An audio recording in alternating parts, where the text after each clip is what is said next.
Important ہے جس پہ وہ کام کر رہا ہے, ہمیں کام کی ضرورت ہے. پہلی چیز, بچے کو رول ماڈل چاہیے. رول ماڈل بچے کی ریکوائرمنٹ ہے. آپ اور میں اگر اسے رول ماڈل نہیں دیں گے تو وہ بینٹن, وہ کیپٹن امریکہ اور وہ ان سارے آئرن مین, یہ سب اس کے رول ماڈل. اسی کے اس کو کپڑے چاہیے, اسی کے اس کو بیگ چاہیے, اسی کے اس کو گیجٹ چاہیے, یہی سب چاہیے. لڑکیوں کو فروزن کی جو پرنسز ہیں وہ ان کی رول ماڈل ہے. وہ اسی کی تھیم پہ ماں باپ سالگرہیں کرواتے ہیں, بچوں کی برتھ ڈے ہوتی ہے, تھیم کون سی ہو جی, فروزن کی تھیم ہو. فروزن کا کریکٹر کیا ہے, ٹرائنگل لو سٹوری, حرام تعلقات. آپ کو پتہ ہی نہیں ہے.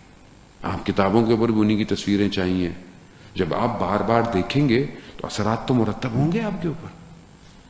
اسلام آپ کو کیا دے رہا ہے, قرآن آپ کو کیا رول ماڈل دے رہا ہے, کربلا آپ کو کیا رول ماڈل دے رہی ہے.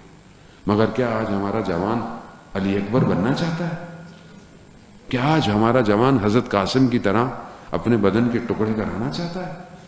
تو اس کا مطلب ہے ہم نے رول ماڈل دیا ہی نہیں. آج ہمارے بہنوں کے لیے, بیٹیوں کے لیے کیا وہ بچیاں جو کربلا میں تھیں, یا وہ مائیں, وہ بہنیں جو کربلا میں تھیں, وہ رول ماڈل ہیں؟ ہم حدود کو سمجھ نہیں پا رہے. وہ حدود توڑ رہا ہے.